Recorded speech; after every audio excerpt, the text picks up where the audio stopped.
नमः सिद्धेभ्यः।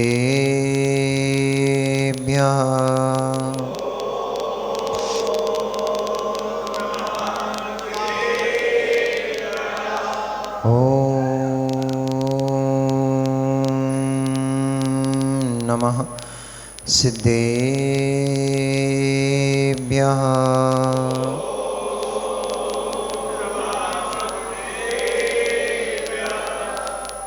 ओंकारं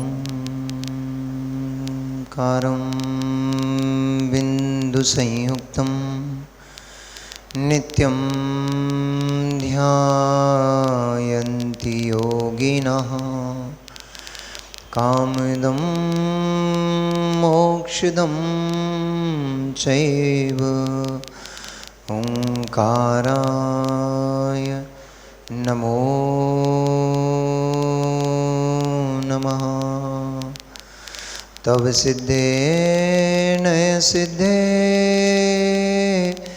संयम सिद्धे चरित्र से दया नाणमिदंसनं मेया सिद्धे सिरसा नमस्सामि। सिद्धं सम्पूर्णभव्यर्थं सिद्धे कारणमुत्तमं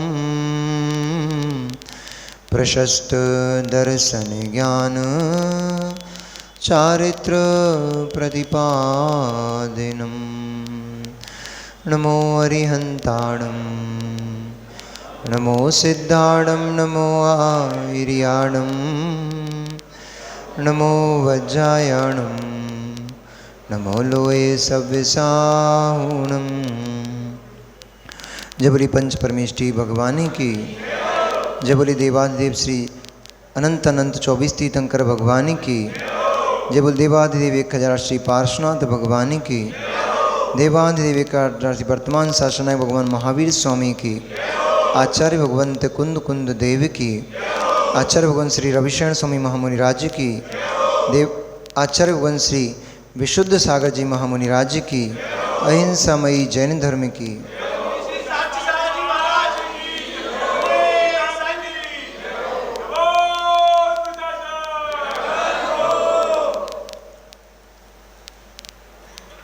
पुण्य आत्मा जीव को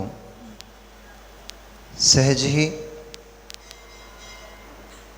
सुख सुविधाएं उपलब्ध हो जाती हैं और पाप आत्मा जीव की हाथ में आई हुई सुख सुविधा संपत्ति कैसे विलीन हो जाती है क्षण भर में, ये किसी को मालूम भी नहीं पड़ता है। जब जीव का पुण्य कर्म का उदय होता है तो जिस कार्य में हाथ लगाता है उसका वह कार्य सिद्ध होता है। वह जिस बात को बोलता है वह बात सर्व जगत में मान्य हो जाती है। वह जिस कार्य को करता है वह कार्य प्रशंसनीय हो जाता है। और पाप आत्मा जीव प्रशंसनीय कार्य में भी हाथ डालता है तो अपमान को प्राप्त हो जाता है। ये सब जगत में पुण्य और पाप कर्म की महिमा चल रही है। सारा जगत इन पुण्य और पाप रूपी दो पाटों के बीच में गेहूं के दाने की तरह पिसते चला जा रहा है। और पुण्य पाप कर्म को निमंत्रण दे देता है। पुण्य की सत्ता पाप कर्म को निमंत्रण दे देती है। पुण्य की सत्ता में ही अधिक पाप कर लेता है जीव। पाप की सत्ता में उतने पाप नहीं हो पाते क्योंकि साधनों का अभाव रहता है। साधन भी जीव को पुण्य की सत्ता में उपलब्ध होते हैं। एक दरिद्री पुरुष, उसके पास गमनागमन का कोई साधन नहीं है तो जो नगर पालिका के बस आदि चलती हैं, ऑटो चलते हैं, उनमें अपना काम चला लेता है। लेकिन एक अमीर रईस आदमी के लिए यदि बाजार में सब्जी भी खरीदने जाना है तो कार को निकालता है। इसलिए चल दोनों ही वाहन पर रहे हैं लेकिन एक वाहन में स्वामीपना नहीं होने से और एक बामन में स्वामीपना होने से, एक में ममत्व होने से, एक में ममत्व नहीं होने से, दोनों में बंध का अंतर देखा जाता है। पाप बंध दोनों को हो रहा है, लेकिन पाप बंध में दोनों में बहुत बड़ा अंतर भेद खड़ा हुआ है, क्योंकि एकमात्र सब्जी खरीदने के निमित्त से हजारों जीवों की विराधना कर रहा है, और एक तो चाहे जाता चाहे नहीं जाता, उस जीव बस तो वहाँ से निकलनी थी, इसलिए उसको उतना पाप का बंध नहीं होता है। इतना भेद खड़ा हो गया। पुण्य की सत्ता में अधिक जीव हिंसा कर डाली और अधिक जीव हिंसा से उस जीव ने पाप का बंध कर लिया, और जो पुण्य की सत्ता उसके पास रखी थी वह भी क्षीण हो गई, और धीरे धीरे करके पुण्य की सत्ता नष्ट हो गई। इसलिए पुण्य की सत्ता मान करने के लिए नहीं है, अभिमान करने के लिए नहीं है। पुण्य की सत्ता में जीव को सत्कार्य कर लेना चाहिए, पुण्य से पुण्य को बढ़ा लेना चाहिए। नीति कहती है ऐसा। नीति कहती है वस्तु से वस्तु की उत्पत्ति का साधन ये पुण्यात्मा जीव और समझदार व्यक्ति करता है। वस्तु से वस्तु का निर्माण कर लेता है, धन से धन कमा लेता है। भैया काय की शॉप है आपके यहाँ?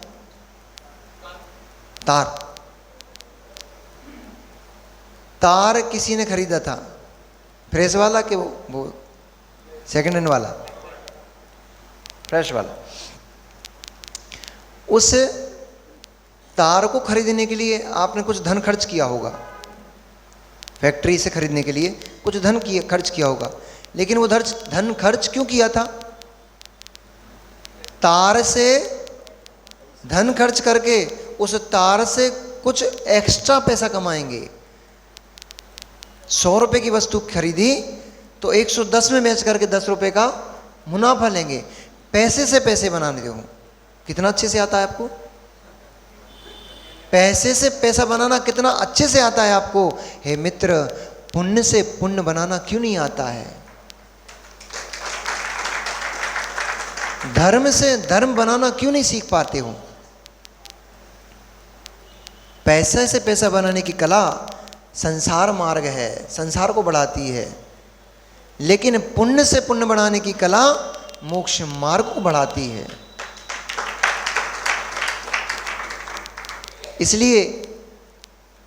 इसलिए उपलब्धियां भी उन्हीं को होती हैं जिनके पास पुण्य की सत्ता होती है। इसलिए तो दशानन जैसा जीव राजा के घर में उत्पन्न हुआ। दशानन जैसा जीव, विभीषण जैसा जीव, भानुकर्ण जैसा जीव राजा के घर में क्यों उत्पन्न हुआ? उस समय कोई नगर में दरिद्री नहीं थे क्या? कोई ऐसा व्यक्ति नहीं था क्या जो उस नगर की साफ सफाई करता होगा? कोई ऐसा व्यक्ति उस समय उस नगर में नहीं था जो सारे नगर के मल को डलिया के रूप में फेंकता था? कोई ऐसा व्यक्ति नहीं था क्या उस नगर में जो सारे नगर को सब्जी भाजी ला करके देता होगा? उनके यहां उन जीवों का जन्म क्यों नहीं हुआ? आप देखोगे कुछ नहीं। एक गरीब के यहां व्यक्ति ने जन्म ले लिया, कुछ नहीं। एक अमीर के यहां व्यक्ति ने बच्चे ने जन्म ले लिया, कुछ नहीं। कैसे कुछ नहीं? कुछ है। एक जीव के पास पाप कर्म की सत्ता है और दूसरे जीव के पास पुण्य कर्म की सत्ता है। जो राजे महाराजाओं के जन्म ले रहा है उसने पूर्व में दान किया था, पूर्व में धर्म किया था। उस धर्म के प्रभाव से, उस दान के प्रभाव से वह जीव स्वतः ही पहुंचते ही भोगों को भोगना प्रारंभ हो गया। अतुल्य बल को प्राप्त हुआ, अतुल्य यश को प्राप्त हुआ, मान सम्मान को प्राप्त हुआ। अब आपके घर में बच्चा जन्म जाए तो ज़्यादा से ज़्यादा गुड़ के लड्डू बंटवा देते हो, वो भी रिश्तेदारों में। 4 से 8 10 घरों में बट गए, ज़्यादा से ज़्यादा 25-50 घरों में बट जाएंगे, वो भी आपके रिश्तेदारों में। उस जीव ने जन्म लिया तो नगरियों की नगरी पूरी मुंह मीठा कर रही हैं, लड्डुओं के स्वाद ले रही हैं। ये पुण्य का प्रताप कि नगर में जन्म लेने, नगर में उत्सव मनाया जा रहा है। नगर नहीं, नगर में उत्सव मनाया जा रहा है। ये पुण्य का प्रताप।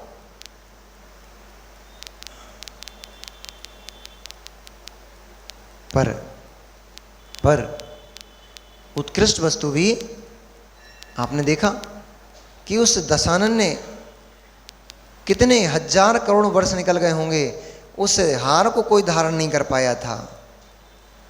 मेघ वाहन के बाद उस हार को किसी ने धारण नहीं किया था। अरबों खरबों नहीं, असंख्यात वर्ष निकल गए थे, किसी ने धारण नहीं कर पाया था वो हार। और दशानन ने आते ही उस हार को अपने हाथ में पकड़ लिया। पुण्य की सत्ता थी। पुण्य की सत्ता से ही बल मिलता है, पुण्य की सत्ता से वीर्य मिलता है, पुण्य की सत्ता में ओज मिलता है, तेज मिलता है, बुद्धि प्रखर होती है। अम्मा, अभी हमारी माताएं रोती रहती हैं, महाराज जी हमारा बच्चों बिल्कुल ही नहीं पढ़े, इसको आशीर्वाद दे दो, इसको कुछ कर दो, मंत्र दे दो, कुछ पढ़ने लग जाए, बुद्धि नहीं चलती इसकी। अरे माँ, जिस जीव ने पहले ही ज्ञान का अभिनय करके रखा है, जिसने पहले ही ज्ञानावर्णी कर्म का आश्रव करके रखा हुआ है, उसको मंत्र दे दो, तंत्र दे दो, कुछ भी दे दो, कुछ भी काम नहीं आता है। क्योंकि कर्म की सत्ता यदि उस जीव की प्रबल बैठी हुई है, मंत्र भी वही काम आते हैं जिस जीव का थोड़ा ना थोड़ा पुण्य कर्म उदय चल रहा होता है। जिन जीवों का तीव्र पाप कर्म का उदय चल रहा होता है, उनको मंत्र भी फलीभूत नहीं होता है। पाप कर्म का उदय कि लंका नगरी उनके हाथ से चली गई। पाप कर्म का उदय छीनने वाला भी कौन, उस पर राज अधिकार करने वाला भी कौन? सग्गी बहन का बेटा, दशानन का मामा, दशानन का मौसी का बेटा, भाई। एक भाई लंका पर राज कर रहा है, दूसरा भाई लंका से बाहर निकला पड़ा है। पुण्य की दशा, पाप की दशा। जब उस उत्कंठा में केकसी हमेशा अपने आप को कोसती रहती थी, अपने भाग्य को कोसती रहती, अपने पुण्य को कोसती रहती थी। अहो मेरा कैसा पाप कर्म का उदय आया, अहो हमारा कैसा पाप कर्म का उदय आया, हमारी पैतृक नगरी हमारे हाथ से छिन गई। जब अपने बच्चों के सामने इस प्रकार का वह विलाप कर रही थी कि हे मेरे पुत्रों, हमारा ऐसा पाप कर्म का उदय कि हमारी पैतृक नगरी युगों युगों से जो हमारे पास थी, ऐसी नगरी हमसे शत्रु ने छीन ली, हमें बेघर कर दिया। तब विभीषण ने कहा, हे मां, सुभटों को जन्म देने वाली मां के मुख से ऐसे दीनहीन बच्चे शोभा नहीं देते हैं। वीर पुत्रों को जन्म देने वाली है मां है तू, और ऐसे दीनहीन, भाग्य और दुर्भाग्य, इनकी बात करके अपने आप को छोटा क्यों करती हो? क्या तुम्हें भाई दशानन के बल का, पौरुष का ज्ञान नहीं है? हमारा भाई दशानन चाहे तो भुजाओं से इस सुमेरु पर्वत को भी ऐसे चूर्ण करने की शक्ति रखता है, और तुम कहती हो कि हम दुर्भाग्यशाली हैं। क्या उसकी भुजाओं के बल का तुम्हें अंदाजा नहीं? समुद्र के संपूर्ण पानी को वो अपनी बाहों में समेट सकता है, इतनी शक्ति रखता है अपने पास। ऐसे सुपुत्रों को जन्म देकर भी तुम ऐसे दीनहीन शब्दों को बोलते हुए तुम्हें लज्जा महसूस नहीं होती है? भैया बल है, पुण्य है, सो बोल लो। दशानन ने विभीषण को शांत करते हुए कहा, हे अनुज, क्रोध क्यों करते हो?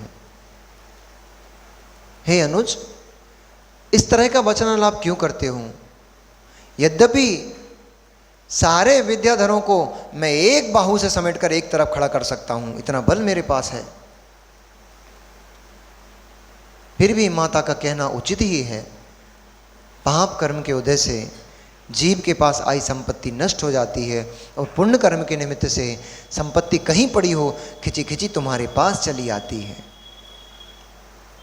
अनुभव करना भैया इन बातों का, केवल ये पौराणिक कथा नहीं, इन बातों को अनुभव करके देखना।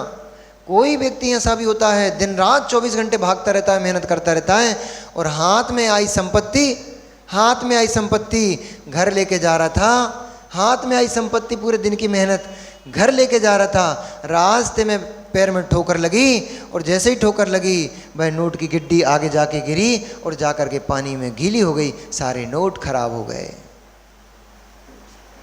पूरे दिन बच्चे ने मेहनत की, अकृत पुण्य मिलो, कथा पढ़ी होगी आप सभी ने अकृत पुण्य की। पूरे दिन बेचारे ने मेहनत की, सेठ ने दया करके, अरे मैं कभी इसके यहाँ मंत्री हुआ, कभी इसके यहाँ मुनीम हुआ करता था, आज बेचारे की दुर्दशा कि मेरे ही यहाँ, इसके पिता के यहाँ मैं मुनीम हुआ करता था, आज मेरे ही यहाँ मेरे सेठ का पुत्र यहाँ मजदूरी करने पे मजबूर है। दया करके उसने 3 गुना दे दिया उसको। लेकिन भाग्य भाग्य भाग्य भाग्य में उतना ही था जितना मजदूरी करके लाया था, मात्र 2 अंजलि चने उतने ही शेष रहे, पोटली में छेद हो गया, पूरे चने गिर गए। इसलिए जितना भाग्य में होता है उतना ही प्राप्त होता है। भाग लो, कितना भागना है, कितना भागना है भाग लो, मिलेगा उतना ही जितना भाग्य में होगा। पर इससे पुरुषार्थ की हानि मत कर बैठना कि भाग्य में होगा तो घर बैठे मिल जाएगा। थोड़ा ना थोड़ा हाथ पैर तो चलाना पड़ता है, क्योंकि भाग्य को उदय में लाने के लिए पुरुषार्थ की आवश्यकता होती है। पुरुषार्थ पूर्वक ही भाग्य उदय में आता है, पुरुषार्थ नहीं होता तो वह भाग्य भी सोया बैठा रहता है। लेकिन भाग्य होता है, पुण्य होता है, तो पुरुषार्थ की न्यूनता, थोड़ा सा भी कार्य करने पर बड़ी उपलब्धि हो जाती है। और भाग्य प्रबल नहीं होता तो बहुत मेहनत करने पर भी अल्प लाभ प्राप्त होता है, वह भी कभी कभी नहीं हो पाता है। इन करुणानी योग के इन कर्म सिद्धांतों के भंगों को अपनी दुकान पर बैठे बैठे लगाते रहा करो। जब सीजन मंदा हो और उस मंदे सीजन में भी आपकी दुकान में ग्राहक पर ग्राहक चले आ रहे हैं और आपके पड़ोसी की दुकान में एक भी ग्राहक नहीं जा रहा है, कर्म की प्रकृतियों को लगाया करो, पुण्य पाप को लगाया करो। ऐसा क्या हो गया, वही माल उसकी दुकान में है, हम दोनों मित्र एक साथ, कहाँ से लाते हो माल, कपड़े का माल कहाँ से लाते हो, सूरत, दिल्ली, सूरत जाकर के, दिल्ली जाकर के हम दोनों मित्र एक साथ माल खरीद के लाए, एक साथ एक ही जैसा माल पैक कराया, ला करके शोरूम में ला करके शोकेस में हमने भी जमाया है, शोकेस में उसने भी जमाया है। सुबह आकर के दोनों मित्रों ने एक साथ शटर को ऊंचा किया है, फिर भी खोलते ही शटर एक जीव की दुकान में लाइन लगी हुई है और एक दुकान खाली पड़ी हुई है, वो आपकी दुकान देख रहा है। अरे योग सागर जी, ऐसे शब्द नहीं बोले जाते, ये हिंसक शब्द कहलाते हैं। एक खाली पड़ी हुई है, वो आपके लोगों को देख रहा है, आपकी दुकान को देख रहा है, ईर्ष्या से भर रहा है, पाप कर रहा है, पाप कर्म के निमित्त से दुकान नहीं चल रही है और ईर्ष्या करके और पाप कर रहा है, अब तो और भंटा ढा रहे हैं। पुण्य प्रकृति को पकड़ो, पाप प्रकृति को पकड़ो। दशानन ने कहा, हे मित्र, यद्यपि बहुत सारी विद्या के हम स्वयं स्वामी हैं, फिर भी विद्याओं का अनादर करना हम विद्याधरों के लिए अयोग्य है। हम विद्याधरों का जीवन बना ही विद्या सिद्धि के लिए होता है। इसलिए इस ग्रह कार्य को, ग्रह संबंधी सुखों को छोड़कर हमें विद्या की आराधना करना चाहिए, क्योंकि शत्रु को कभी भी कमजोर नहीं समझना चाहिए। भले ही मेरे पास बल है, पौरुष है, क्षण मात्र में मैं इंद्र से अपनी लंका को छीन के ला सकता हूं, फिर भी शत्रु पक्ष को कभी कमजोर नहीं समझना चाहिए। अभी मुझे उसके पास कौन कौन सी शक्तियां हैं उसका ज्ञान नहीं है, इसलिए सबसे पहले मुझे विद्या सिद्धि करना चाहिए, ताकि मैं इतनी विद्याओं का स्वामी हो जाऊं कि ब्रह्मांड में किसी व्यक्ति का मुंह ना ताकना पड़े, किसी विद्या का मुझे पीछे मुड़ का मुंह न देखना पड़े, मैं याद करूं और विद्या दौड़ी दौड़ी चली आए। ऐसा सोच करके वे तीनों भाई माता पिता को नमस्कार करके और उनको आश्वासन दे करके कि हे माँ, विलाप मत करो, खेद मत करो। वह दिन बहुत शीघ्र आएगा जब तुम्हारा भानुकर, तुम्हारा दशानन, तुम्हारा भानुकर्ण, तुम्हारा विभीषण तुम्हें वापस से लंका के सिंहासन पर स्थापित करेगा। थोड़ा समय दो। पुण्य आत्मा को भी समय देख करके कार्य करना चाहिए। नीति कहती है ऐसा। ये पद्म पुराण नीति ग्रंथ है, मात्र प्रतिमानियों का ग्रंथ नहीं है। अभी इसमें आपको सिद्धांत मिलेंगे। नीति ग्रंथ है, सिद्धांत ग्रंथ है। इसमें कर्णान योग भरा पड़ा है, प्रतिमान योग, कर्णान योग, चरणान योग। अभी मुनिराजों का व्याख्यान आएगा आगे, चरणान योग भरा पड़ा है। श्रावकों का व्याख्यान आएगा, चरणान योग भरा पड़ा है। चारों के चारों अनुयोग। कौन कहता है ये केवल किस्से कहानी का ग्रंथ है? उन जीवों के पास दृष्टि नहीं है, वे देख ही नहीं पा रहे हैं। जीवन में जिसने इस पद्म पुराण ग्रंथ का स्वाध्याय नहीं किया, उसका जीवन व्यर्थ में चला गया। वो कुछ भी नहीं सीख पाया अपने जीवन में। जमाने की कुछ भी बातें मत सीखो, केवल पद्म पुराण नाम का एक ग्रंथ जो पढ़ लो, आपको सारे जीवन के जितनी कलाएं हैं सब आपके सामने हैं। हर चीज है इस ग्रंथ में। नीति कहती है पौरुष युक्त को भी, बलशाली को भी समय के अनुकूल चलना चाहिए, समय देखकर कार्य करना चाहिए। आपका पौरुष असमय में यदि दिखाने चले गए तो हो सकता है आपको मुंह के चने चबाने पड़ जाएं। सफलता हाथ में मिलने वाली थी, लेकिन आपकी नादानी से वो असफलता में बदल गई। समय पर कार्य करना चाहिए। इसलिए समय की नज़ाकत को जानते हुए, समझते हुए, और दशानन ने निर्णय किया कि मुझे बहुत सारी विद्याओं की सिद्धि करना है, और माता पिता से आशीर्वाद लेकर के, उनको आश्वासन दे करके कि लंका निश्चित ही एक न एक दिन हमारे पक्ष में होगी, हम उसमें ही राज करेंगे, हम उसमें ही निवास करेंगे, ऐसा आश्वासन दे करके, और वे दोनों ही तीनों ही भाई भीम नामक वन में जाकर के मंत्र सिद्धि करने लग गए। भाई वन कैसा था? भाई वनचर प्राणियों से भरा हुआ वह वन था। बड़े बड़े ऊंचे ऊंचे पर्वतों से और बहुत ऊंचे ऊंचे घिरते हुए झरनों से वह वन सुशोभित हो रहा था। उसमें बहुत बहुत बड़ी बड़ी दाढ़ों वाले सिंह यत्र तत्र घूमते रहते थे। उनकी गर्जना से वह वन ऐसा प्रतीत होता था मानो कि साक्षात मेघों की गर्जना ही हो रही हो, और उन सिंहों की गर्जना ने चारों दिशाओं को बहरा बना दिया है। चारों दिशाओं में कुछ सुनाई ही नहीं दे रहा था, ऐसा सिंहों की गर्जना होती थी। पक्षियों के कलरव से वह वन सभी के मन को मोहित करने वाला था, दुर्धर था। सभी का प्रवेश सामान्य उस वन में नहीं था। बड़े बड़े अजगर अपने श्वास लेने से, श्वासोच्छ्वास करने से ऐसा प्रतीत हो रहा था जैसे नदी का कलरव हो रहा हो, नदी कलकल कर रही हो। ऐसे वहाँ विशालकाय अजगर जब श्वासोच्छ्वास करते थे तो वह बहुत भयंकर और भयानक लगने लग जाते थे। सामान्य व्यक्ति तो उस वन की स्थिति को देखकर हृदय घात करके चले आए। ऐसा उस भयानक वन का दृश्य था। उस भयानक वृक्ष में एक शिला के ऊपर जाकर के दशानन बैठ गया। पास में ही पड़ी एक शिला के ऊपर जाकर के विभीषण बैठ गया, और थोड़े ही दूर पर एक शिला के ऊपर जाकर भानुकर्ण बैठ गया, और उन्होंने मंत्र आराधना प्रारंभ की। जैसे ही मंत्र आराधना प्रारंभ की, जैसे कि मैंने बोला कि पुण्य आत्मा को स्वतः ही सहज ही उपलब्धियां प्राप्त हो जाती हैं।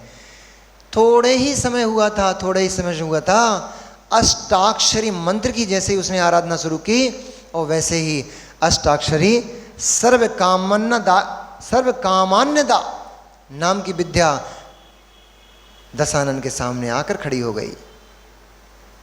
और उसने दशानन को नमस्कार करते हुए कहा, हे श्रेष्ठ पुरुष, आपने किस प्रयोजन से मेरा आह्वान किया है? कृपया मुझे अपना प्रयोजन बताकर कृतार्थ कीजिए। पर दशानन ने कुछ भी नहीं कहा।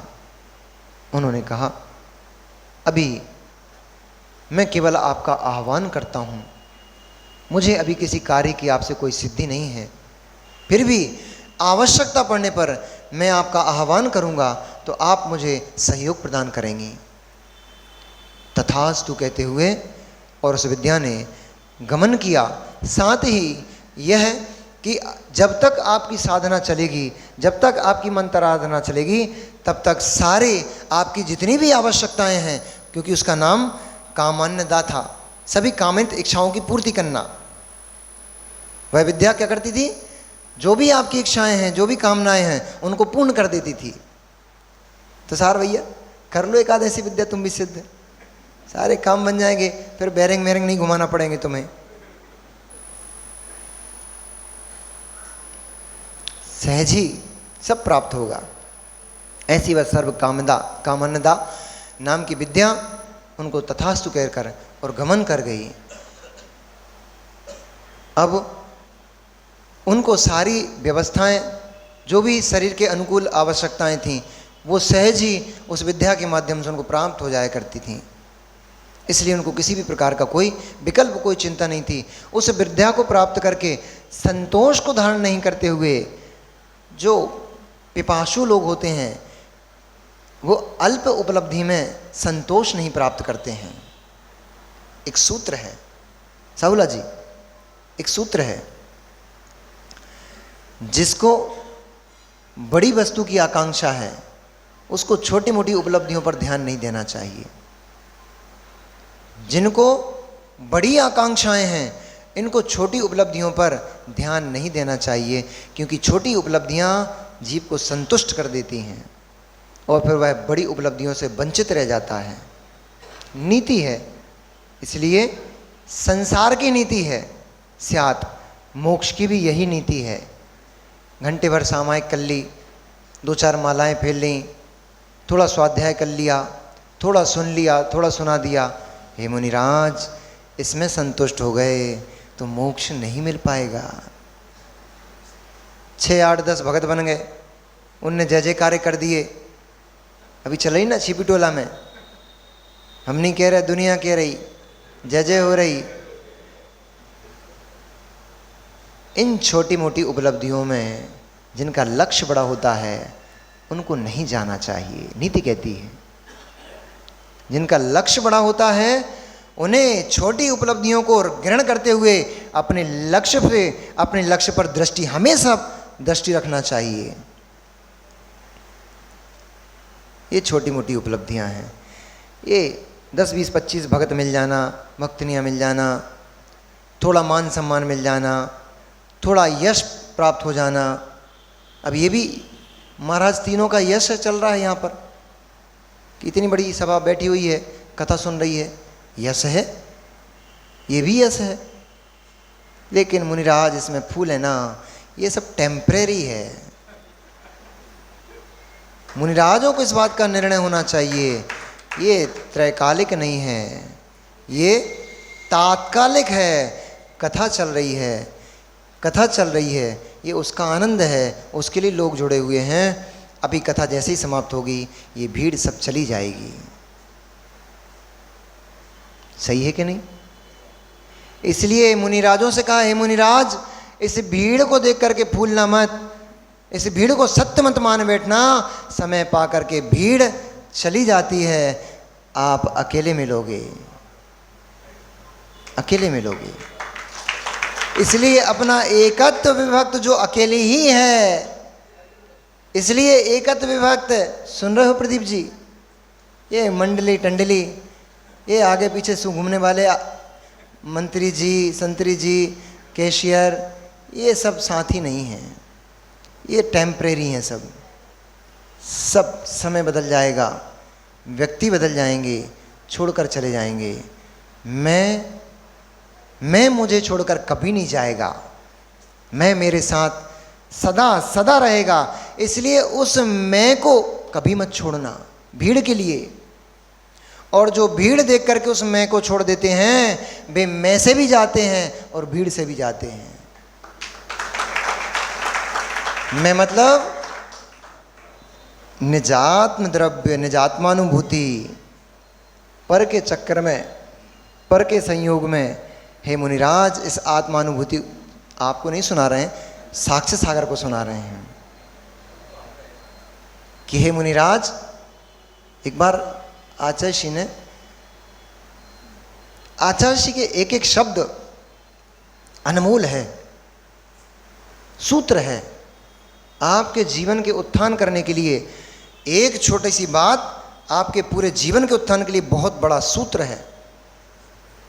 पहली बार जब हमारा दीक्षा दिवस आया औरंगाबाद में, तो हमने आचार्य जी को बोला, गुरुदेव आज के दिन हमने इस जैनेश्वरी दीक्षा को प्राप्त किया था, आज के दिन हमने बड़े बड़े तीर्थंकर, बड़े बड़े महात्मा, साधु महात्मा होकर चले गए, ऐसे जिन्होंने उस पद को धारण किया था, हमें सौभाग्य उस पद को धारण करने का सौभाग्य हुआ है और आपके कर कमलों से हुआ है।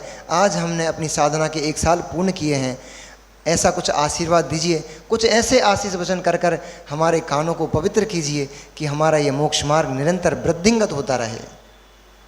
तो गुरुदेव ने क्या कहा, कम शब्दों में सार की बात कहते हैं।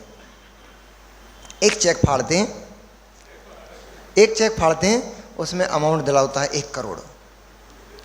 अरे पैसे वैसे की बात नहीं कर रहे हैं, उत्कृष्टता बता रहे हैं। एक छोटे से कागज में झोला भर जाता है,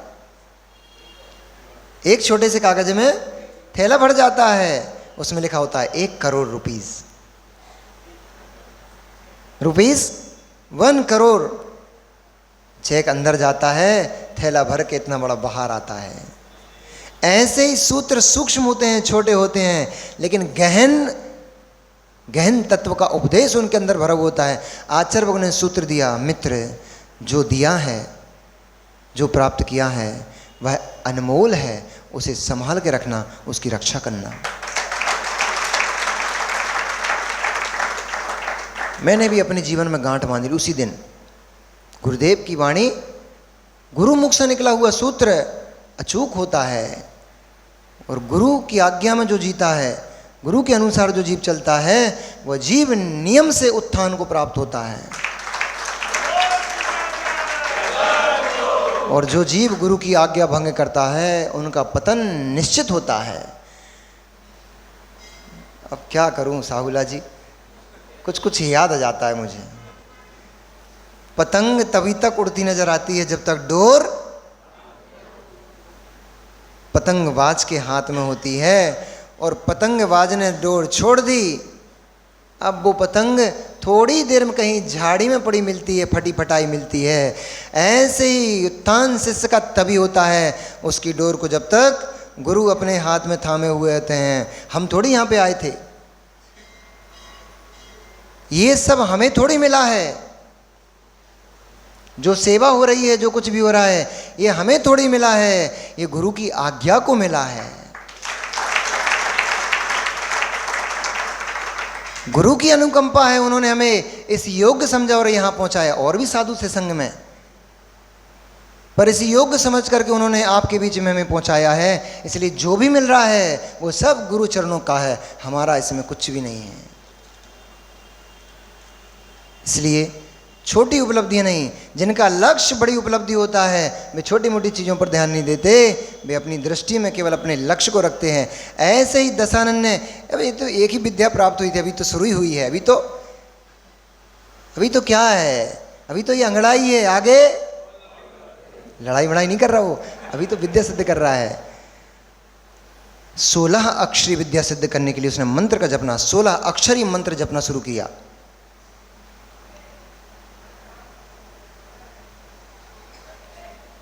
ओम ह्रीम अरहत सिद्धाचार्य उपाध्याय सर्व साधु, ओम ह्रीम अरहत सिद्धाचार्य उपाध्याय साधु, और भी है, भूल गए हम अभी। 16 अक्षरी मंत्र को जपना उसने जैसे ही सिद्ध किया, प्रारंभ किया, और मंत्र में इतना तल्लीन हो गया, उसको बाहर का कुछ भी ध्यान नहीं, बाहर में क्या हो रहा है। वह तो मंत्र के जपने में तल्लीन। उसी समय पे एक घटना घट गई। क्या घटना घट गई? चिंता नहीं करना, अभी 10 नहीं बजे हैं। कुछ लोग पीछे घड़ी देखने लग गए, टाइम तो नहीं हो गया, क्योंकि महाराज जब बोलते हैं ऐसा कुछ उत्तेजनार्थ में बोलते हैं तब गड़बड़ हो जाती है।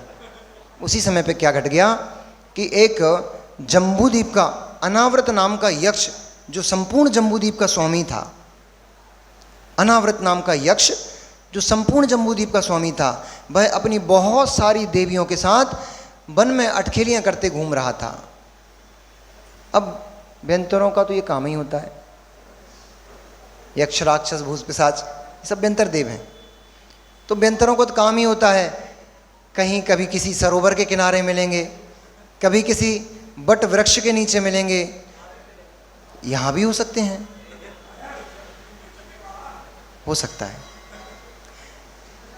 आपके पार्श्वनाथ भगवान बहुत चमत्कारी हैं, हो सकता है यहाँ भी। तो वे सभी देव अटखेलियां करते हुए, वे सभी देव और वह देव अपनी बहुत सारी देवियों के साथ अटखेलियां करते हुए और बहुत सारी देवियों के साथ मौज मस्ती करते हुए, वह अनावृत नाम का देव, भैया धीरे से नीचे ले लो, और अपने आनंद को प्राप्त था। व्यंतर आ गया। अब यक्ष है और पूरे जम्बूद्वीप का है तो अकेला थोड़ी चलता है। यक्ष है और वो भी जम्बूद्वीप, जिसका पूरा जम्बूद्वीप जिसके हाथ में, तो अकेला थोड़ी चलता है, साथ में बहुत सारों को लेकर चलता है। उसकी भी अपनी टुकड़ी होती है सेना की, सब उनमें से एक दो होंगे। चल,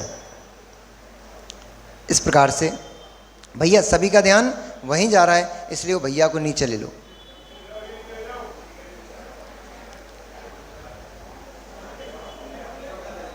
इस प्रकार से वह देव, अब देखो जैसे ही मूवी क्लाइमैक्स पे पहुंची थी, आप लोग हलचल करने लग गए। ये तो सब संसार में जीवन भर होता रहा है, चलता रहा, ये सब होता रहता है, ठीक है लोग व्यवस्था जमाने के लिए वो संभाल लेंगे, आप लोग तो आनंद लो। हाँ, तुरंत घटना घट गई। अब उस जो घटना घट गई छोटी, मैंने बोला था ना, आप समझते नहीं हो। नहीं, आप समझे नहीं। बड़ी उपलब्धि के लिए छोटे पर ध्यान नहीं देना चाहिए।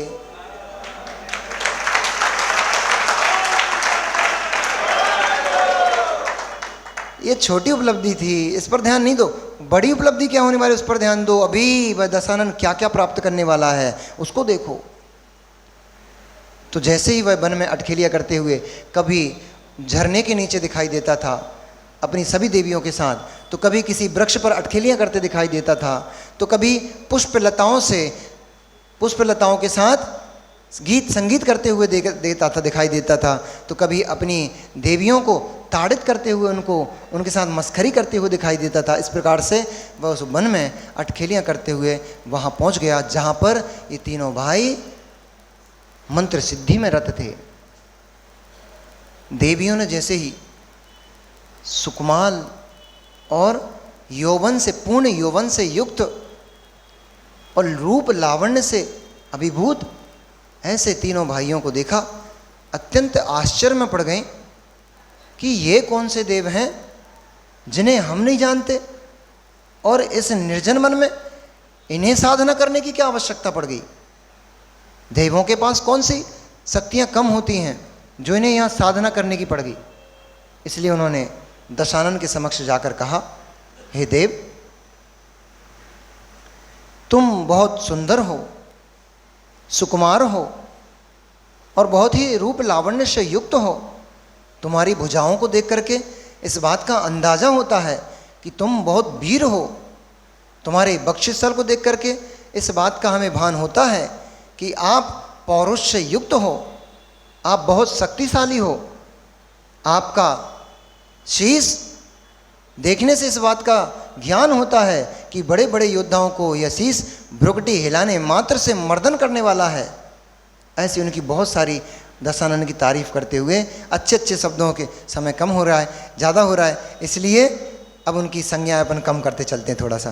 तो इस प्रकार बहुत सुंदर सुंदर बातों से और उन देवियों ने उस दशानन को रिझाने का प्रयास किया, लेकिन दशानन ने अपनी आंखें खोलकर, अब तुम लोग कैसे हो बताओ, इतनी सुंदर सुंदर देवियां आ गईं इतनी मीठी मीठी बातें कर रही हैं, तब भी वो दशानन नहीं देख रहा था। एक आदमी आ गया, तुम उसको देखने लग गए। तुम्हें कैसे विद्या की सिद्धि होगी? नहीं होने वाली। एकाग्रता चाहिए पड़ती विद्या सिद्धि के लिए, एकाग्रता चाहिए पड़ती है, स्थिर होना पड़ता है विद्या सिद्धि के लिए। वह रावण अचल मेरुवत वह अकंपित हुए यूं ही बैठा रहा। तब ईर्ष्यावश कुछ देवियों ने उसके ऊपर अपनी मुट्ठी से प्रहार किया। अब स्त्रियां हैं, नई बात मानते तो गुस्सा तो हो ही जाती हैं।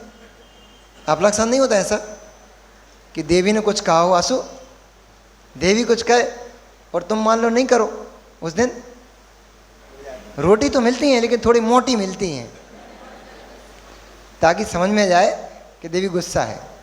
सब्जी तो मिलती है लेकिन थोड़ी मिर्ची ज़्यादा मिलती है, ताकि पता पड़ जाए देवी रुष्ट हो गई है। ऐसे ही अब स्वर्ग की अप्सराएं थी भैया, नहीं स्वर्ग की नहीं थी, यक्ष की अप्सराएं थी, व्यंतर थी, इसलिए स्वर्ग की नहीं थी, व्यंतरी थी, लेकिन फिर भी देवियां तो थी। तो देवियां होने से मान कषाय तो होती है, तो इसलिए मान कषाय में आकर के उन देवियों ने कि हम इतने सुंदर शब्दों से इसको रिझाने का प्रयास कर रहे हैं, तब भी ये हमारी बात को नहीं सुन रहा है।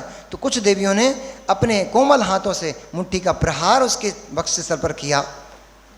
कुछ देवांगनाओं ने अपने कान के झुमकों से उसके शीश को प्रताड़ित किया, कुछ ने उसकी भुजाओं को पकड़कर खींचने का प्रयास किया, पर तब भी वह दशानन अपनी विद्या सिद्धि से अचल रहा, अकंप रहा। ऐसा देख करके और जो अनावृत था यक्ष, वो अत्यंत कुपित हो गया। ओ इतना अभिमान, मुझसे भी बढ़ के तू है क्या? सारे जम्बूद्वीप का स्वामी मैं, मेरा प्रतिद्वंदी कोई इस जगत में कोई नहीं, इस पूरे जम्बूद्वीप में कोई नहीं है, और ये छोटा सा एक अदना सा बालक मेरी देवियों की अवज्ञा कर रहा है। बहुत कुपित हुआ और बहुत कुपित होकर उसने अपने सारे अनुचरों को आदेश दिया कि इसका मान भंग करो, इसकी सारी साधना को भंग कर दो। ऐसा सुनते ही, अब जब मालिक बैठा हो तो गुल्ले तो उचक नहीं लगते हैं, मालिक का हाथ रखा जाए। आपने देखा होगा बड़े बड़े नेता ज़्यादा नहीं बोलते, बड़े बड़े नेता ज़्यादा उछल कूद नहीं करते हैं, काम की बात करते हैं, थोड़ी बात करते हैं, लेकिन उनके चेले चपाटे जो होते हैं ना, उनके बोलते छर्रे, अपनी भाषा में देसी भाषा में बोलते हैं छर्रे। छर्रे ज़्यादा काम करते हैं, ज़्यादा उछल कूद करते हैं। ऐसे ही वह यक्ष तो जैसे ही कुपित हुआ और जैसे ही उसका आदित हुआ, छर्रों ने उछलना शुरू कर दिया। कुछ ने प्रचंड वायु का वेग बनाया अपने आप को और प्रचंड वायु का बहना शुरू कर दिया। ऐसी वायु ऐसी वायु ऐसी वायु चली, ऐसा तूफान चला कि वृक्ष निकल निकल कर गिरने लग गए। सब बैक्रियक था, ये विक्रिया से हो रहा था, ये सब रिद्धि से। उनके जो देवों के पास रिद्धियाँ होती ना, उन रिद्धि से चल रहा था पूरा काम, कि वृक्ष उखड़ उखड़ के गिरने लग गए। तो किसी देव ने प्रचंड अग्नि का प्रज्वलित कर दी और उससे पूरा वन चढ़ चढ़ चढ़ चढ़ करके पूरा वन जलने लग गया। तो कोई यक्ष इतना कुपित हुआ, उसने बारिश बरसाना शुरू कर दी और ऐसी मूसलाधार पानी कि वे दशानन का पूरा इतना गला तक डूब गया, शरीर पूरा डूब गया। इतनी बारिश की, तब भी कंपित नहीं हुआ। तो किसी यक्ष ने, किसी देव ने आकर के पत्थरों की वर्षा की। कोई तो इतना विकराल भयंकर अजगर बन करके और पूरे उसके शरीर को लपेट लिया और पूरा मुंह फाड़ करके उसको डसने के लिए चले उद्यत हुआ, पर तब भी दशानन कंपित नहीं हुआ। फिर किसी यक्ष ने, किसी देव ने बहुत भारी सिंह का रूप बनाया और ऐसी गर्जना की कि सभी के कान फूट जाएं, चारों दिशाएं बहरी हो जाएं, ऐसी गर्जना की, तब भी दशानन कंपित नहीं हुआ। यक्ष को स्वयं गुस्सा आ गई, बहुत तेज गुस्सा आ गई।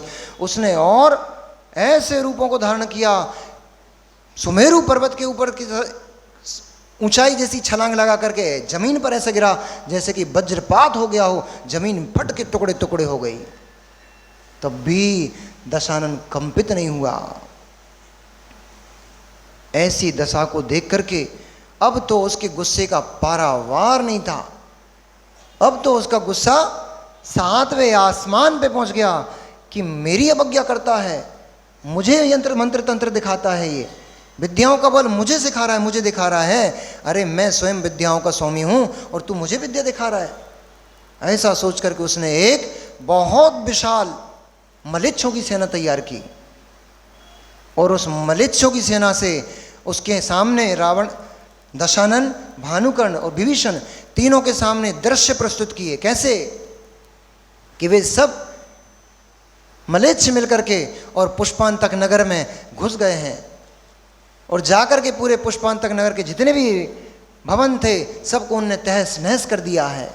वहाँ जितने लोग थे उनको मार मार कर कई को अधमा कर दिया है, कई को तो मार ही डाला है, कई के शीश काट डाले हैं, कई की भुजाएं काट डाली हैं और कई को तो इतना प्रताड़ित कर रहे हैं, इतना प्रताड़ित कर रहे हैं कि देखने के वाले की दृष्टि अपने आप बंद हो जाए, इतना प्रताड़ित कर रहे हैं। स्त्रियों को, शीलों को भंग कर रहे हैं, इस प्रकार कुकत्व दिखाए। तब भी रावण कंपित नहीं हुआ। फिर उसने दिखाया पुष्पांतक के नगर के जो राजमहल था, उस राजमहल को ध्वस्त कर दिया गया है और राजा, रानी, उसके सारे, दशानन के सारे बंधु बांधवों को बंदी बना लिया गया है और ला करके उस दशानन के सामने खड़ा कर दिया है। पिता को घसीट घसीट के मारा जा रहा है। दशानन की बहन चंद्रनखा का शील भंग किया जा रहा है। ये सब दृश्य उस दशानन के सामने प्रस्तुत कर दिए। ऐसे दृश्यों पर भी जब दशानन कंपित नहीं हुआ, उसने अपनी ध्यान को भंग नहीं किया, तब आगे और दृश्य प्रस्तुत किए। अब मां चीख रही है, हे दशानन, हे दशग्रीव, मेरी रक्षा कर, मैं तेरी मां हूं, मैंने तुझे 9 महीने पेट में पाला है। हे भानुकर्ण, तू कैसा चुपचाप बैठा हुआ है? अरे बड़ी बड़ी बातें करने से क्या होता है? घर में, महल में तुम बड़ी बड़ी बातें करते थे, लेकिन आज जब हमारे ऊपर विपत्ति आने पड़ी है तो तुम लोग कायरों की भांति आंखें बंद करके बैठे हुए हो।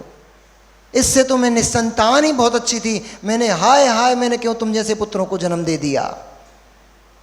माँ के ऐसे जब करुण भरे शब्द थे, ऐसे कर्णों को सुन करके दशानन क्या किया? क्या किया? क्या सोच रहे हो? दशानन ने आंखें नहीं खोली। दृढ़ता, ऐसी अकंप मंत्र आराधना वह दशानन करने में मस्त व्यस्त था। तब मां क्या सुनाती है? साहुला जी सुनिए। मां कहती है, अरे देखो आंखें खोल कर माता रही पुकार, देखो आंखें खोल कर और माता रही पुकार, और धर्म रहित भगनी हुई रो रो करे पुकार, और पिता तुम्हारे पिट रहे। पिता को पीटा जा रहा है, घसीट घसीट के मारा जा रहा है। नाना प्रकार के जो अस्त्र शस्त्र होते हैं, उन शस्त्र से पिता को, उसकी स्किन को, उसकी क्या बोलते हैं, चमड़ी को छीला जा रहा है, उसकी आंखों को नोचा जा रहा है। ये सब दृश्य रावण के सामने चल रहे हैं। तो बोली माँ, हे रावण, हे दशानन, वो रावण बार बार आ जाता है, हे दशानन, क्या इस दिन के लिए मैंने तुझे जन्म दिया था? अरे बहुत बोलता था कि मेरे हाथों में इतना पौरुष है कि सारे विद्याधनों को एक ही भुजा से उखाड़ कर फेंक सकता हूँ। बड़ी बड़ी बातें करता था, सुमेरु पर्वत के अपने हाथों से चूर्ण कर सकता हूँ।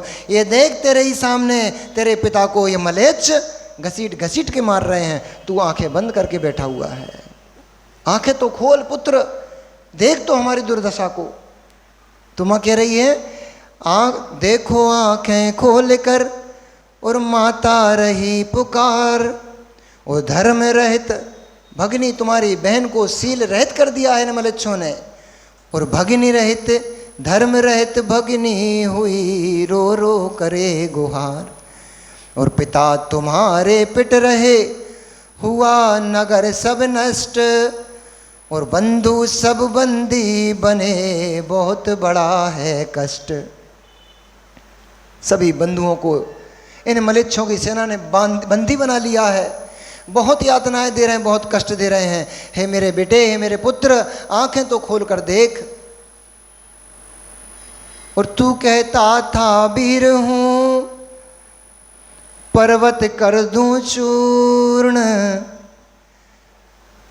कहता था मैं बहुत वीर हूं, बहुत पौरुष है मेरे अंदर, बहुत बल है मेरे अंदर। तो तू कहता था वीर हूं और पर्वत कर दूं चूर्ण, और कायर अब क्यों बैठा है अपनी आंखें मूंद। हे कायर, हे कायर, तेरी मां को ये मलेच्छ अपने नगरी लेके अपनी बस्तिका में लेकर जा रहे हैं। तेरी बहन का सील भंग हो गया है, तेरे पिता के चमड़ी को नोच रहे हैं, आंखों को नोच रहे हैं, और तू ऐसे आंखें बंद करे चुपचाप बैठा हुआ है। इतने सारे दृश्य उस दशानन के सामने चलते रहे, पर उस दशानन ने अभी भी अपनी आंखें खोलकर नहीं देखा। आचार्य भगवंत रविशरण स्वामी कह रहे हैं इसी पद्म पुराण ग्रंथ में कि हे श्रेणिक, आपको मालूम है, भूल तो नहीं गए, कथा कहाँ चल रही है? अरे रविशरण स्वामी नहीं, गौतम स्वामी। कहाँ चल रही कथा? समूह में नहीं चल रही। गौतम स्वामी के पास श्रेणिक गया था, उसको गौतम स्वामी सारी कथा सुना रहे हैं। अब ये पूरी जितनी भी कथाएं सब गौतम स्वामी ने सुनाई हैं। ये तो गौतम स्वामी उस समय कहते हैं, श्रेणिक, जितनी तीक्ष्ण ध्यान धारा में ये दशानन आज तप कर रहा है, विद्याओं की सिद्धि कर रहा है, केवल क्यों? इसको शत्रु का नाश करना है। अरे इतनी एकाग्रता से अपने कर्म शत्रुओं को नाश करने के लिए यदि ये इतनी एकाग्रता से बैठ जाता तो अब भी इसको मोक्ष हो जाता। संसार की वस्तुएं संसार तक ही ले जा पाएंगी, वही दिला पाएंगी। इसलिए तो बड़े बड़े साधु होते हैं, कठोर तप करने वाले साधु होते हैं, लेकिन सम्यक तप के अभाव में, सम्यक ज्ञान के अभाव में वे सम्यक तप नहीं कर पाते, और बहुत बड़ी तपस्या करते हुए भी वे उस मोक्ष सुख को नहीं प्राप्त कर पाते हैं जिस सुख के वे अधिकारी होते हैं। ऐसी विकट साधना, ऐसी विकट तपस्या कि संपूर्ण नगर ध्वस्त हो गया है, माता पिता को कष्ट से त्रसित कर दिया गया है, बहन का शील भंग कर दिया गया है, माता को घसीट के यवन लोग लेकर के जा रहे हैं, और पिता की चमड़ी नोच डाली है, भाई के, यहाँ तक कि भानुकर्ण का गर्दन काटकर उसके दशानन के ओली में गोदी में डाल दिया, विभीषण का सर कटा हुआ सामने रखा हुआ है। ऐसे दृश्यों को दिखाने पर भी वह दशानन किंचित भी अपनी साधना से विफल नहीं हुआ। ऐसी जब साधना, ऐसा जब ध्यान की एकाग्रता देखी, तुरंत ही 1000 नहीं, कई 1000 विद्याएं तुरंत सिद्ध होकर के और किंकरी के समान उस दशानन के सामने आकर खड़ी हो गई। 1000 नहीं, कई 1000, रविशरण स्वामी ने लिखा कई 1000 विद्याएं आकर के उस दशानन के सामने नतमस्तक होकर और उससे निवेदन करने लग गई, हे स्वामिन, कृपया अपना प्रयोजन सिद्ध कीजिए, हमें किसके लिए आह्वान किया है बताकर संतुष्ट कीजिए। और जैसे ही विद्याएं सिद्ध हुई, तुरंत दशानन ने अपनी आंख खोलकर देखा तो सबसे पहले उसको वह एक यक्ष दिखाई दे गया, अनावृत। यक्ष भी प्रसन्न हो गया, ओ ऐसा भी कोई एक सुभट है जिसने इतने उपद्रव को भी सहन कर लिया। ये सब कुछ हुआ नहीं था, नहीं तो आप समझो सब नष्ट भ्रष्ट हो गया। अब तो कुछ भी नहीं हुआ था, विद्या के बल से उसने उसको दृश्य दिखाए थे ये, ताकि ये ध्यान से बाहर निकल आए। पर जब नहीं निकला तो वही यक्ष उस पर बहुत प्रसन्न हो गया, और उसको प्रसन्न होकर के उसने कहा, हे वत्स, मैं तेरे ऊपर बहुत प्रसन्न हूँ। इस पूरे जम्बूद्वीप का मैं यक्ष, अनावृत मेरा नाम है, और जम्बूद्वीप के पूरे जम्बूद्वीप का स्वामित्व मैं देखता हूँ, मैं रखता हूँ। यहाँ पर मेरा कोई भी प्रतिद्वंदी नहीं है, इसलिए इच्छा अनुसार पूरा जम्बूद्वीप तेरे लिए है। तू जहाँ जाना चाहे, जिस स्थान पर निवास करना चाहे, जिस स्थान में तेरा मन लगे उस स्थान पर तू जाकर निवास कर, वहाँ तू रमण कर और सुखपूर्वक अपना जीवन व्यतीत कर। तेरे के लिए पूरा का पूरा जम्बूद्वीप खुला पड़ा है। ऐसा होता भैया। कठिनाई से मिलती हैं वस्तुएं, वस्तुएं कठिन परिश्रम से प्राप्त, उत्कृष्ट वस्तुएं कठिन परिश्रम से प्राप्त होती हैं, लेकिन सुख प्रदायिनी होती हैं। इंद्रिय भोग भी भले ही बड़ी कठिनाई से मिलते हों, लेकिन कहीं ना कहीं सुख तो होता है। यदि सुख नहीं होता हो तो ये पागल बनी दुनिया थोड़ी घूम रही है, इंद्रिय सुखों के पीछे ही भागी जा रही है। सुख तो होता है, वह सुख क्षणिक होता है, भविष्य में दुख को देने वाला होता है। इसलिए आचार्यों ने सुख को सुख नहीं दुखभूत कहा है। पर इंद्रियों में भी सुख तो होता है। उस तपस्या से वह यक्ष प्रसन्न होकर के और उसको आशीष देता हुआ उसने कहा, मैं तुझ पर बहुत प्रसन्न, तू मेरा प्रिय है। इसलिए अभी तक गुस्सा था, अब प्रिय हो गया। शत्रुवी न मे शत्रु न च मे प्रियाः, जगत में मेरा कोई शत्रु नहीं है, कोई प्रिय नहीं है। समय पा करके मेरे मित्र, समय पा करके अपने ही शत्रु हो जाते हैं। समय बदल जाता है, पराये भी मित्र बन के पीछे पीछे घूमते हैं। समय की बात है और समय की बात है, समय की बात है। समय अच्छा होता है, पुण्य कर्मों का उदय चल रहा होता है, तो जिनसे कोई अपेक्षा नहीं होती वे लोग भी आ करके मदद करने लग जाते हैं, हेल्प करने लग जाते हैं। और समय बुरा हो जाता है तो अपने ही लोग, घर के लोग घर से निकाल बाहर खड़ा कर देते हैं, धक्के मार के भगा कर बाहर घर के बाहर खड़ा कर देते हैं, भगा देते हैं। समय समय की बात है। सभी विद्याएं ऐसी कैसी, किसी का नाम अणिमा था, किसी का लघिमा, कोई जगत कंपा थी। ऐसी विद्या संपूर्ण जगत में कंपन उत्पन्न कर दे।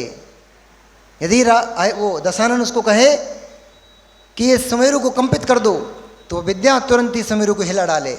उसका नाम जगत कंपा।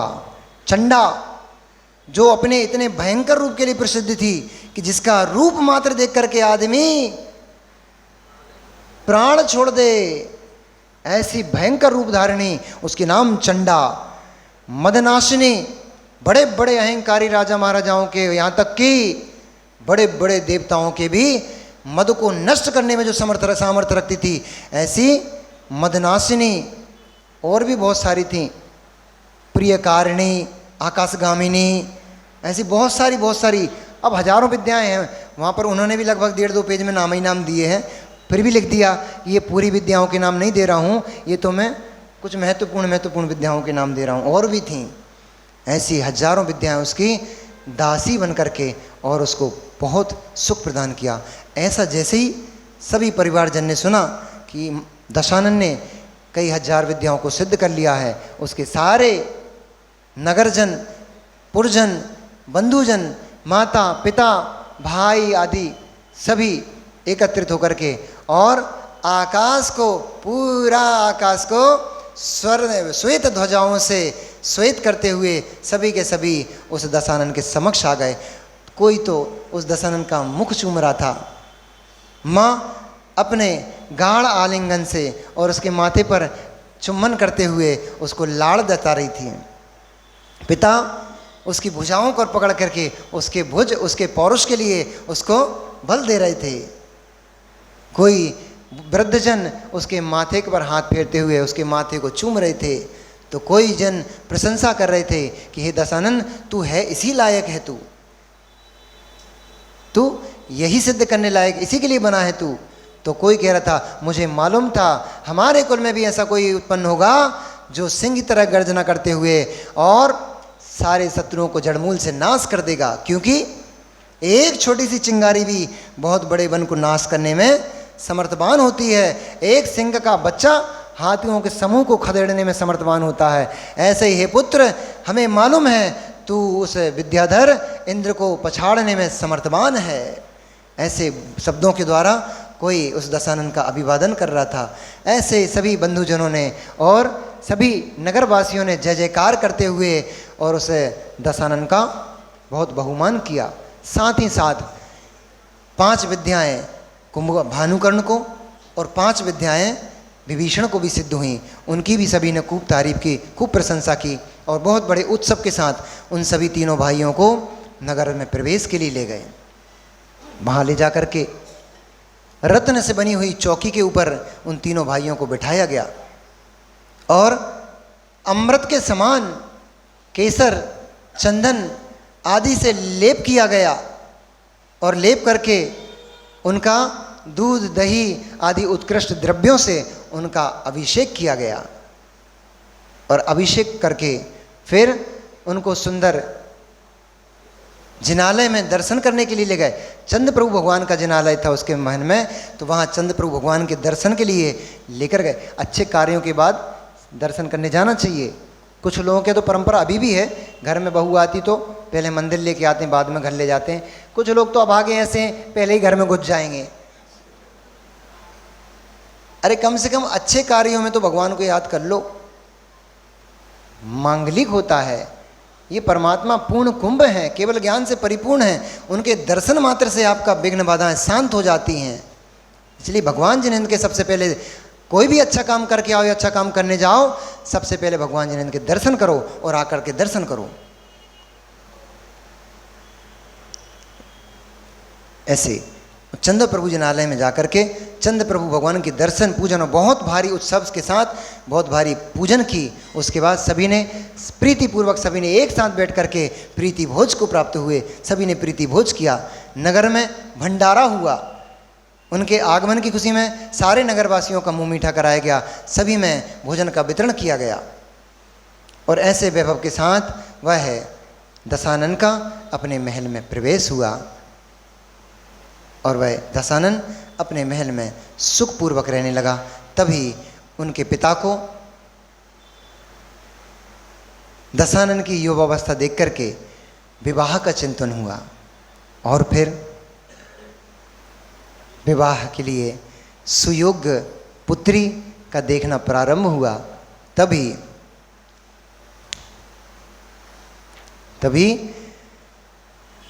असुर संगीत नगर नाम के नगर में यममय नाम का राजा रहता था और उसकी पत्नी का नाम हेमवती था।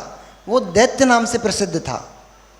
मय राजा दैत्य नाम से प्रसिद्ध था, लोक में बहुत प्रसिद्धि थी। उसकी पुत्री मंदोदरी थी और अपनी मंदोदरी को जैसे ही उसने देखा तो बाकी क्या उत्पन्न हुआ था उसका वर्णन कल करेंगे। भगवान महावीर स्वामी की